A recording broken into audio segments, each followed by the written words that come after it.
Hey, I'm David Hawley from Aussie Oak. I want to talk a little bit about the basic vocabulary of a hen wild turkey, because as hunters, that's really what we're doing when we're entering the spring woods and we're trying to mimic a hen in the woods having a conversation with a wild turkey gobbler. And so you think about the yelp. The plain yelp, it won't have a whole lot of emotion in it. It'll be something like this. So with that basic yelp, what that hen's doing is she's just walking through the woods and telling other turkeys around her that, hey, here I am. Let's get into the yelp and the derivatives of that. So if you add more emotion to it, if you speed up your yelp cadences, that's going to be where you kind of have what's called the yelp of an excited hen. A lot of times she's going to mix in some cutting sounds with that. Something like this.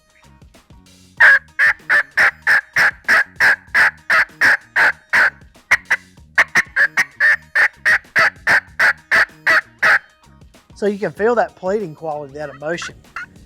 And what you really just got to think about is think about the conversations you have every day with people around you. There's some conversations where the tone is really like this. That's more of the plain yelp. Think about the conversations in which people are really excited. They're laughing. That's sort of the communication that you're having when you're excited, passionate about something that someone's talking about.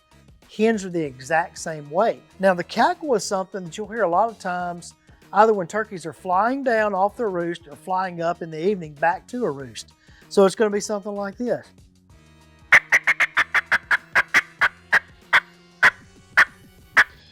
So it's going to have a really rapid, and you're going to kind of feel that turkey as she's falling onto the forest floor, down to the ground to start her morning.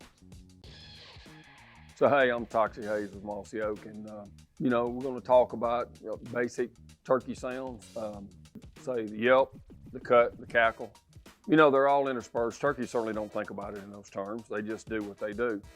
And let me just tell you, there is no cookie cutter way. But you really ought to hunt every turkey like it's the only one you got to hunt. And you'll be a lot better hunter, and patience will kill more turkeys than anything you do.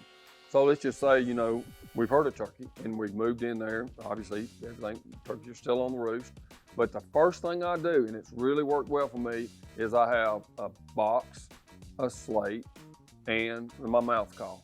But they do sound a little different. So I'm just trying to give him the net impression there's more than one hen there. Something I do like to do, when you call and he gobbles, I cut right on top. I mean, if he gobbles, it's like, just right on top of it like that. But I believe it signals a hen that might be excited about him or ready for him or something. But it certainly seems to work for me. If you get one to yelp, a gobble, a saw, a kind of a passive yelp, that's a good sign. You hadn't had to hammer down to get him to gobble. So just like if you're just and one just cuts you off, as quick as he gets it out of his mouth, cut back at him real quick, because it really seems to get their attention that you want something to do with it.